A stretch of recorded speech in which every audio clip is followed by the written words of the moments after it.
저랑 이제 호돌맨이 하고 있는 그 개발바닥 토크쇼를 이제 오프라인으로 했었던 행사이고요. 다행히 이제 인프런이랑 판교 스타트업 캠퍼스가 함께 이제 좀 도와주신 행사예요. 그래서 이제 무료로 행사를 좀 진행을 해서 오프라인에서 100명 조금 넘는 분들을 모집을 해서 1시간 정도 토크 타임 하고요. 1시간 정도 이제 네트워킹을 하면서 고민 듣고 이런 걸 했었어요. 그래서 요거 이제 1시간 동안 토킹을 했던 거는 제가 사전에 질문을 좀 받았어요. 사전에 질문을 받았는데 100분이 거의 다 질문을 보내주셔가지고 저희가 그중에 간추려서 한 10개 정도 모아서 1시간 동안 전달 드리려고 했는데 그건 이제 6개밖에 못했고, 자 그래서 오늘 저희가 이제 얘기하려고 했던 주제가 여기서 10개 질문 중에 6개밖에 답변을 못해가지고 나머지 이제 4개 질문에 대해서도 추가로 좀 답변을 드리려고 해요. 네, 요게 이제 7번째 질문, 7, 8, 9, 10번 질문들이 있어서 그 질문들을 저희가 이제 읽고 좀 저희들의 생각을 전달 드릴게요. 향로님과 호돌맨님은 어떤 신입 개발자와 함께 일하고 싶으신지 궁금합니다. 현재 저는 취업을 준비하는 취준생으로서 과연 현업에서 일하시는 분들은 어떤 신입 개발자와 함께 일하고 싶어 하시는지 두 분의 의견이 궁금해요. 그러니까 어떤 일을 줬을 때 그냥 시키는 일을 한다기보다도 그거에 대해서 왜 일을 해야 되는가에 대해서 본인 스스로 이해를 하고 혹은 모르는 부분에 대해서는 이제 좀 물어보고. 근데 그렇잖아요. 그러니까 뭔가 시켜서 그냥 하는 것보다도, 그러니까 일을 하는 입장에서도 그거를 왜 해야 되는가, 이 일을 했을 때 뭐가 더 좋아지는가에 대해서 스스로 이해하고 생각하고 해야지 본인도 편하고 뭔가 경우에 따라서는 그게 더 결과가 좋을 때도 있고. 신입이시다 보니까 그 일하는 과정에서 뭔가 새로운 어떤 기술이라든가 뭐 툴 같은 거 있잖아요. 이렇게 나올 때가 있잖아요. 뭐 예를 들어서 뭐 저희 같은 경우 뭐 도커 같은 게 있었어요. 근데 도커에 대해서 잘 모르시다 보니까 일단은 어떻게 찾아가지고 일은 해내. 그러니까 결과는 내. 그런데 본인이 도커에 대해서는 잘 모르니까 그거에 대해서는 주말에 공부를 해 와가지고 거기서 내가 하지 못했던 부분을 좀 더 개선을 시킨다거나 아니면은 다음에 비슷한 일이 왔을 때 대응을 할 수 있게 지식 습득을 해 놓으시는 거죠. 근데 물론 이제 주말에 공부를 해서 오시는 것도 되게 이제 좋은 자세이신 것 같은데, 그러니까 시키는 일을 해낼 수 있는 정도로 어떻게 해서든 찾아가지고 우선은 일정을 맞춰서 해내는 거가 저는 더 높게 치는 것 같아요. 저도요. 네. 이게 어쨌든 요 업무를 준 입장에서 내가 상상한 범위 안에서만의 결과물을 가져온 사람이랑 네. 이것까지 챙겨서 와준 사람이랑은 아예 평가가 달라지는데, 그런 사람이 팀에 몇 명이 있느냐가 그 팀의 저력인 것 같아가지고. 네. 그렇죠. 그래서 저도 이제 말씀하신 거에 100% 동의하고, 그 외에 제가 요새 연차랑 상관없이 그냥 함께 일하고 싶으신 분들 보면은 네. 피드백을 줬을 때 이게 튕겨나가는 분들이 있거든요. 튕겨나간다? 뭐지? 내가 그걸 못한 이유가 항상 있는 분들이 있어요. 예. 알 것 같습니다. 이거 왜 이렇게 했어요? 라고 하면 그거는 뭐 때문에 그렇게 못했다. 예. 해서 근데 그거는 또 그거랑은 또 크게 영향이 없을 것 같은데 네. 혹시 이게 왜 그렇게 영향을 받으신 거예요? 라고 막 하면서 질문을 꼬리에 물면은 계속 그거에 대해서 이제 네. 이유가 있어. 근데 그게 진짜 그 이유일 수 있어요. 합리적인 이유일 수 있는데 일이 잘 안 될 때마다 그게 있어요. 항상. 그러면은 자기가 잘못한 건 없고 그럴 수밖에 없는 상황밖에 없는 거예요. 계속 그런 상황이 벌어져요. 예. 그러면 이제 피드백이 좀 튕겨나가죠. 힘들죠. 피드백을 예. 주고 싶은데 이게 튕겨나가. 본인이 흡수할 마음이 없어 사실. 예. 이 피드백을 자꾸 튕겨내시는 분들이 있어서 그런 분들이랑은 연차랑 상관없이 같이 일하기 좀 힘들었던 것 같긴 해요.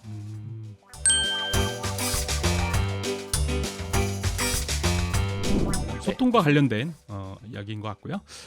자, 근데 요거는 저도 좀 그 비법을 배워야 될 것 같습니다.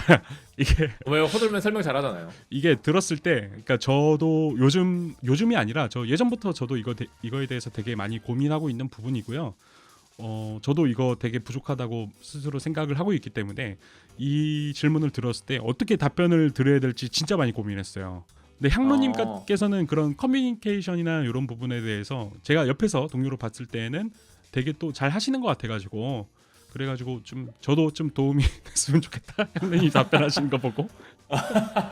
그러네. 이게 근데 그건 있을 것 같아. 이게 이게 제 와이프나 네. 뭐 저 어머니나 이제 가족들 모임 있으면은 그 제가 하고 있는 일이나 이런 것들에 대해서 자꾸 물어보시거든요. 예, 예. 그럼 이제 아예 기부 개발을 모르는 분들 대상으로 정기적으로 계속 이제 설명을 하는 게 필요했었으니까 아, 그쵸, 그거를 예, 좀 계속 하다 보니까 좀 익숙해진 것도 좀 있을 것 같고요. 오늘 내가 설명해야 될 것들이 있으면은 혹은 이제 며칠 뒤에 회의가 잡혀 있거나 그러면은 제가 항상 그 아침 저녁으로 샤워할 때마다 예. 혼자서 그냥 중얼중얼거리면서 그 혼자서 리허설을 해요. 아, 연습을 해보시는 네, 계속해요. 저는 이제 샤워할 때랑 그리고 걸어 다닐 때 전달해야 될 것들을 그냥 계속 얘기를 해요. 그러니까 두 가지가 있는데 네, 네. 하나는 그 컨퍼런스나 이런 곳에다가 아니면 에버노트나 이런 데다가 네. 미리 써놓고요. 그거를 직접 읽어봐요. 아, 그렇군요. 읽어봤는데 그게 읽으면서 말이 이상할 때가 있거든요. 네, 예. 그 글을 쓸 때는 모르는데 네. 글을 쓸 때는 그리고 계속 이어질 때가 있는데 네, 혹은 예. 같은 단어 계속 반복되거나 예. 혹은 앞에 했던 말을 계속 반복하거나 그런 것들이 있는데 읽어보면 바로 알거든요. 네, 예. 본인이 본인 입으로 직접 내뱉어보고 그걸 다시 이제 본인 귀로 들어보고 그게 이상하다 싶을 때 다시 한번 이야기해보고 그런 것들이 좀 중요해가지고 예. 저는 일단 그게 좀 중요한 것 같고요. 근데 이건 이제 스킬적인 면이고 예, 예. 여기 글에서 설명해 주신 것처럼 본인이 그 내용을 정확히 알고 있어야죠. 그쵸, 그쵸.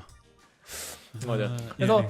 요새는 이제 이런 것들이 예. 엔지니어링 하시는 분들도 이제는 기술자만을 위한 대화를 하진 않잖아요. 네, 예. 이제는 이제 스쿼드 조직이 거의 이제 메인 대사가 됐고 목조 조직 같은 게 그러면 이제 PM 디자이너 분들한테 이거 왜 문제인지 즉각적으로 설명을 해야 되거든요. 한 팀에서 일하니까. 네. 그리고 여차하면 사업팀이나 뭐 마케팅 팀한테도 지금의 우리의 사정을 설명을 해야 되거나 그게 왜 기술적으로 구현이 힘든 거나 이런 것들을 설명을 하는데 그쵸. 제가 사실 별로 안 좋아하는 표현 중에 하나가 아니 지금 말씀하신 거는 아파트 다 지어놓고 거기서 1cm 옮기라는 거랑 똑같은 거예요 라고 그 표현을 자꾸 언급하는 사람 별로 안 좋아하거든요. 우리가 하드웨어가 아니라 소프트웨어잖아요. 건물 1cm 옮기는 거랑 이 테이블 구조 바꾸는 건 어떻게 똑같아? 건물 1cm 옮기는 건 아예 불가능한 거잖아요. 사실 그거는. 네, 그쵸. 예, 예. 그러니까 얼마나 힘든지를 표현하기 위해서 그런 표현을 쓴 거는 알겠어요. 근데 그게 적합하지 않다는 거죠. 왜냐하면은 우리가 함께 이 문제를 풀어나가야 되는 사람으로서의 비유를 쓸 수 있는 그런 방법들을 계속 훈련하시다 보면은 훨씬 더 좀 좋으실 것 같다 생각이 좀 들어요.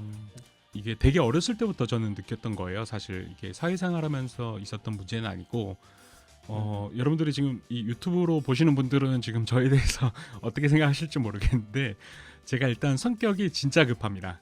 제가 성격이 진짜 급하다 보니까 지금 유튜브 보시는 분들은 이거 지금 제가 말하는 거를 저는 지금 거의 한 10분의 1 속도로 얘기를 하고 있는 거예요. 항상 제 말이 진짜 빠르거든요. 그래가지고 이게 뭐 스킬적인 부분이죠. 어떻게 보면은 그래서 최대한 말하는 거를 천천히 하려고 좀 노력을 합니다. 그러면은 저도 좀 진정할 수 있고 듣는 분도 뭔가 제 얘기에 대해서 쉽게 좀 이해할 수 있을 테니까 아무래도 천천히 얘기하면 그래서 그렇게 좀 노력을 하고 있습니다. 그리고 또 이런 부분도 있어요. 그러니까 하고 싶은 얘기가 너무 많아. 그렇지, 하고 싶은 말이 너무 많으면은 오히려 이게 말이 또 안 나올 때가 있거든요. 맞아요. 맞아요. 이게 호들맨 얘기 듣다가 생각난 건데 이거 네. 주니어 분들이 좀 못하시는 것 중에 하나인데 네. 뭔가 팀 내 동료들한테 설명을 할 때 내가 알고 있는 걸 다 설명하려고 하는 분들이 있더라고요. 근데 이게 동료들을 고객이나 독자라고 생각을 하면 네. 고객이나 독자가 원하는 거를 들려줘야지 되는 게 이제 판매자로서 해야 되는 일인 거지. 네. 판매자가 진짜 내가 이 물건을 만들기 위해서 얼마나 많은 노력을 했는지를 구구절절 다 설명을 해서 그 히스토리랑 그걸 다 설명을 할 필요는 없는 거잖아요. 딱 그렇죠, 그렇죠. 고객이나 독자가 원하는 내용까지가 전달 대상인 것 같고 오히려 그래서 저 사람은 어떤 게 궁금할까? 저 사람은 지금 이걸 내가 이야기를 할 때 어떤 부분에서 가장 호기심이 많을까? 혹은 제일 많이 궁금해할까를 기준으로 생각을 해보시면은 뭘 전달해야 될지가 나올 거고 그러면 내용이 좀 함축적으로 되거든요.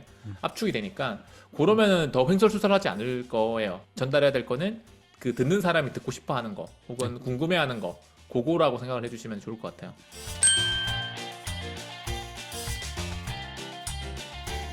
이게 특별한 학습 방법에 대해서 물어보셨는데 이제 뭐 이게 맞는지는 모르겠습니다. 제 스스로에게는 저는 효과적이다라고 생각을 하는데 그 어떤 A에 대해서 배운다라고 했을 때 저는 A와 관련된 강의나 책을 사고요. 그거에 대해서는 한 3분의 1에서 절반 정도만 읽어봅니다. 그리고 나서 제가 그 책을 읽어본 이유는 사실 무언가를 만들기 위해서 혹은 어디에 적용해 보기 위해서일 거거든요. 그러면은 그것만 우선 3분의 1만 보고 나서 그 목적을 달성하기 위해서 프로그래밍 개발을 시작을 해보는 거죠. 그리고 나서 그 책 내용에 나오지 않았던 부분도 제가 좀 더 난이도를 높여가면서, 예를 들어서 그때 얘기했던 예제는 아마 자바스크립트였던 것 같아요. 자바스크립트 책을 읽었다라고 한다면은 저는 타입스크립트로 한번 이제 도전을 해보는 거죠. 그리고 거기에 관련된 라이브러리 같은 것도 이것저것 좀 추가를 해보면서 실제 실무에 혹은 제가 만들려고 했던 프로그램에 적용을 해보는 겁니다. 그래서 중요한 거는 목적이 있을 때만 좀 공부를 한다는 거. 이게 뭐 장점은 아니라고 저는 또 생각을 합니다. 근데 그럴 때 저는 좀 학습 효율이 높기는 했었어요. 향루님 어떤 학습 방법? 저는 어쨌든 이제 가능하면은 제가 A부터 Z까지 튜토리얼을 직접 만들어 보는 걸 좀 선호해요. 그리고 그 튜토리얼 내용들을 가지고 공개된 장소에, 블로그죠 사실은, 거기에다가 올려놓고 사람들의 피드백을 받아서 이제 개선하고 고치고 이런 방법들을 좋아하는데, 정리하고 테스트하고 피드백 받고 요 사이클이 저는 좀 제일 좋은 학습 방법이기는 합니다. 철학이나 심리학 같은 인문학적 지식이 실제로 개발에 도움이 될까요? 라고 물어보셨는데, 요거 읽었을 때 제가 웃음이 나왔었는데, 이게 왜 그러냐면은 제 대학교 친구들이 두 분류로 나뉘거든요. 철학 전공이냐 심리학 전공이냐 이렇게 두 분류로 나눠요. 그래서 철학과랑 심리학과 다녔던 친구들의 전공 서적을 보게 되면은 완전히 우리가 이해하기 힘든, 이해하기 너무 어려운, 난이도 높은 그런 학문이다라고 이렇게 생각이 들더라고요. 그런 것들이 실제로 뭐 개발에 도움이 될지는 저는 이제 잘 모르겠어요. 철학이라는 것은 저는 이제 문제를 만들고 그거에 대해서 깊이 해결을 탐구하는 그런 학문이라고 생각을 하거든요. 근데 개발도 어떻게 보면은 이제 그런 부분들이 있잖아요. 문제에 대해서 원인을 찾고 그거에 대해서 루트 커즈를 찾아가는 과정이라든지, 철학까지는 아니더라도 뭔가 기본적인 철학의 자세, 철학자의 자세 정도를 갖고 있다면은 그런 것들이 개발에 들어갔을 때 도움이 되는 부분이 있을 것이다 라고 생각이 들지만은, 그런 자세를 갖고 있다고 해서 무조건 좋은 결과가 또 나오는 건 아니기 때문에 그냥 그런 식으로 좀 이제 이해하고 결자로 살아가시면은 그냥 좋지 않을까, 그렇게 생각이 듭니다.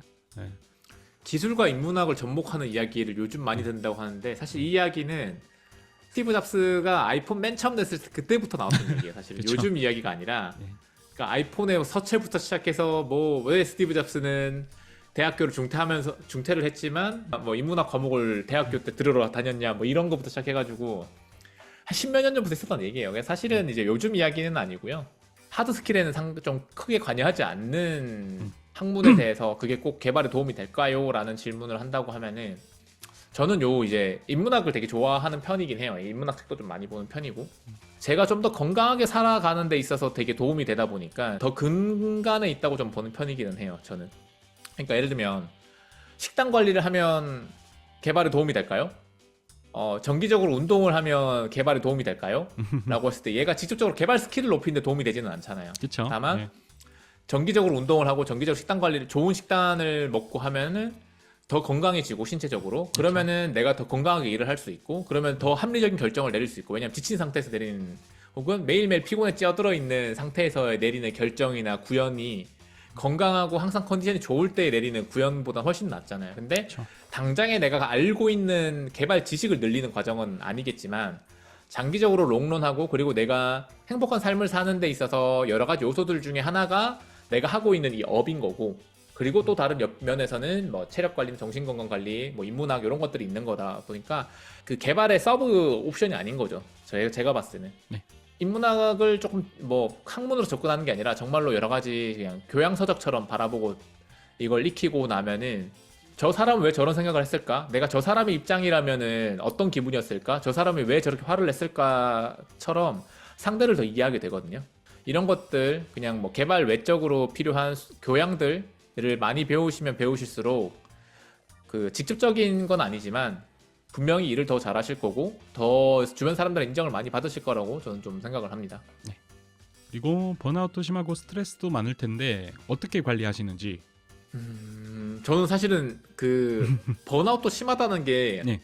번아웃은 걸린다 만다의 좀 입장인 것 같고, 네. 스트레스는 많은데 그게 좀 변태 기질일 수 있는데 그 제가 발표를 어디인가 주니어 분들을 대상으로 하는 발표를 할 때마다 항상 하는 얘기인데 저희가 흔히 보는 만화책이나 웹소설의 주인공이랑 저랑 똑같다고 생각하는 편이거든요. 네. 그러니까 원피스의 루피 보면 막 아빠 죽고 네. 거의 친형이나 가까운 의형제인 에이스 막 죽고 네. 막 네. 난리 나잖아요. 그러면서 막 배 이제 오랫동안 탔던 배를 없애야 돼 이제를 갈아타야 되니까 우섭이랑 막 싸우고 막 별의별 여정들이 다 있잖아요. 네. 네, 이게 좋네요. 고난이나 번아웃 이런 것보다는 퀘스트처럼 좀 바라보니까 아, 요 퀘스트를 깨면 또 엄청난 보상이 있겠구나. 물론 그 보상이라는 게 진짜 뭐 돈 이런 건 아니겠지만 경험치는 되겠죠. 그래서 그렇게 생각하는 거죠. 아, 레벨업 하고 있다. 아, 이 퀘스트 깨면 또 경험치가 얼마나 쌓일까? 이렇게 생각하면서 바라보니까 좀 괜찮은 것 같아서 전 요즘은 요즘도 아니죠. 사실은 옛날부터 좀 이 생각을 좀 많이 했었어가지고. 저 같은 호돌맨은요? 경우에는 이제 이게 개비스콘 미더에서 잠깐 언급을 했던 부분이기도 한데, 그러니까 일과 삶을 저는 굳이 나누려면은 나눌 수는 있지만 굳이 제 스스로 생각할 때는 그게 나눠져 있지는 않아요. 그러니까 일과 삶의 균형을 잘 맞추는 비결이 있다면 알려달라고 하셨는데, 그게 제 스스로 생각할 때는 나눠져 있지가 않습니다. 그거를 굳이 밸런스를 맞추려고 하지 않아요. 그렇기 때문에. 그래서 저는 삶이 있고 그 안에 일이 있거든요. 그렇기 때문에 스스로 좋은 삶을, 행복한 삶을 살려고 노력을 하고 있고, 그러다 보면은 일에 관한 것도 그렇게 스트레스를 많이 받지 않고 또 할 수 있게 되더라고요. 그리고 뭐 번아웃도 그렇고 스트레스도 그런데, 그러니까 번아웃은 제가 잘 모르겠지만 스트레스를 평상시에 뭔가 레벨이 낮은 상태로 좀 유지를 해야겠다, 그 상태로 맞춰놔야겠다라고 생각하는 편이에요. 네. 아, 저 그래가지고- 똑같아요. 저도 네, 그래요. 네, 네. 그러니까 스트레스 자체가 제가 살아가는 데 있어서 어느 정도는 좀 도움이 된다고 생각을 하거든요. 약간의 공포감, 약간의 스트레스는 사람이 살아가는 데 있어서 충분히 도움이 된다. 어느 정도 내 몸을 긴장을 하고 어느 정도 목표를 이뤄내기 위해서 달려가고 하는 데 있어서 좀 도움이 된다라고 그렇게 저는 생각을 하는 편입니다. 그래서 그거에 대해서 너무 많은 스트레스를 받으면 안 되겠지만은 어느 정도 내가 즐겁게 살아가는 데 있어서의 중요한 부분이 될 수가 있다, 스트레스가. 네, 그렇게 좀 생각을 하고 있습니다.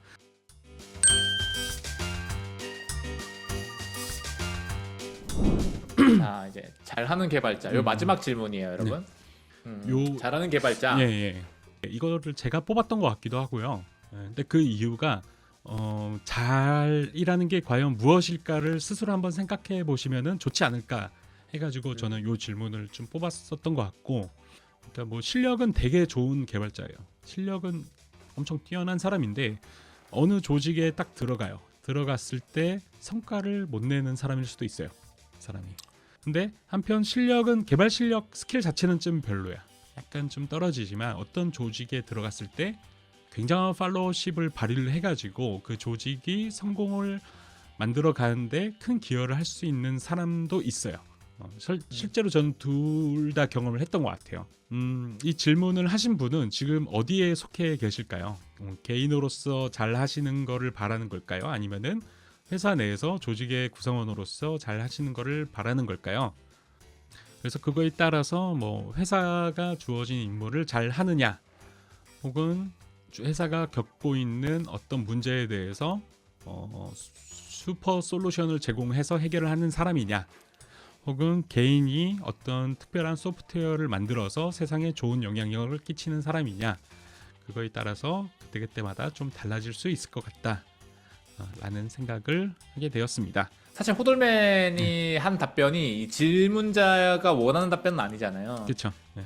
원하셨던 거는 어떠어떠한 생각을 가지고 계셨던 분들, 어떠어떠한 노력을 하셨던 분들이라고 얘기하기 원하셨겠지만 보통 저는 이런 답변에는 그렇게 동의 안 하는 편인데, 근데 이 질문에 대한 호돌맨의 답변에 대해서는 저는 완벽히 동의를 하거든요. 왜냐하면은 서로 잘하는 개발자의 정의가 다르거든요. 그렇죠. 그러니까 어떤 분은 1인 창업을 목표로 하시는 분들 입장에서는 혼자서 풀스택으로 개발을 해서 빠르게 정말 하루에도 개발 앱을, 관련된 앱을 막 5개, 6개씩 찍어내는 사람이 정말로 잘하는 개발자로 생각하는 사람이 있을 거고요. 그렇죠. 또 어떤 사람은 이승님이나 린스 토발즈처럼 진짜 세상을 바꾸는 소프트웨어를 만들거나 전 세계 사람들이 알만한 소프트웨어를 만들어낸 사람을 되게 잘하는 사람이라고 생각할 수도 있고요. 어떤 사람은 300명, 500명 조직을 리딩한 경험, 그리고 그 조직을 가지고 정말 성공한 제품을 만들어 본 경험을 갖고 있는 사람을 잘하는 개발자라고 그쵸. 생각할 수도 있어요. 그러니까 각자가 생각하는 잘하는 개발자의 기준이 다르기 때문에 잘하는 개발자들은 어떤 생각을 갖고 있다라는 것을 저희가 정의를 내릴 수가 없기는 해요. 동경하는 사람을 찾으세요. 내가 봤을 때 저 사람처럼 되고 싶다 라고 하는 사람을 찾고 그 사람처럼 되기 위해서 노력하시면 될 것 같아요. 지금 질문 주신 분이 결국은 개발자로서 어떻게 시간을 보내 커리를 쌓아야 될지 고민하고 있다는 게 앞에 질문에 있는 거랑 연결된다고 하면 네. 그러니까 잘하는 개발자가 되기 위해서 어떠한 노력을 해야 되나요? 같은 질문으로 뒤에 질문을 해주신 거라고 한다면 본인이 생각했을 때 가장 닮고 싶은 개발자를 주변에서 찾아보시고 그 사람의 모습들 중에서 안 좋은 점 빼고 좋은 점들을 내 걸로 만들기 위해서 그리고 그런 사람들은 어떤 노력을 하고 있는지 보고 배우시고 근데 이제는 저 사람처럼 되고 싶지 않은 것 같다. 이제 저 사람처럼 된 것 같다는 생각이 들면 또 다른 동경하는 사람 찾아서 이동하시고 내가 동경하는 사람들을 계속 찾으러 다니고 그 사람처럼 되기 위해 노력하고 그리고 또 다른 동경하는 사람을 찾아서 또 그 사람 되기 위해 노력하고 이런 과정들을 계속 거치시면 좋을 것 같고요. 그러면서 본인 스스로 생각했을 때 잘하는 개발자라는 거는 어떤 사람인지 본인 스스로 정의를 내려보시면 더 좋을 것 같습니다. 예. 개비스콘에서 이야기 드리려고 했던 모든 질문이 끝났습니다. 와. 이제 닫고 네. 여러분 어쨌든 저희는 요 질문에 이렇게 대답을 드렸는데 네. 뭐 같은 질문에 대해서 서로 생각하시는 게 다를 수 있거든요. 어쨌든 맞습니다. 저희는 이런 질문들에 대해서 이렇게 생각하는 거고 이게 정답은 아니니까요. 맞아요. 여러분들이 다른 생각을 하신다고 해서 누구도 욕하지 않습니다. 그럼요. 여러분들이 생각하는 게 정답이에요. 저희가 이렇게 얘기했다고 해서 이거 정답인 양 생각하시면 더 큰일 납니다. 맞아요. 팀의 시니어분들이 엄청 싫어하실 거예요. 또 저 개발바닥 저놈들 저거 또 이상한 거 또 독약을 풀었구만 하고 또 하실 거기 때문에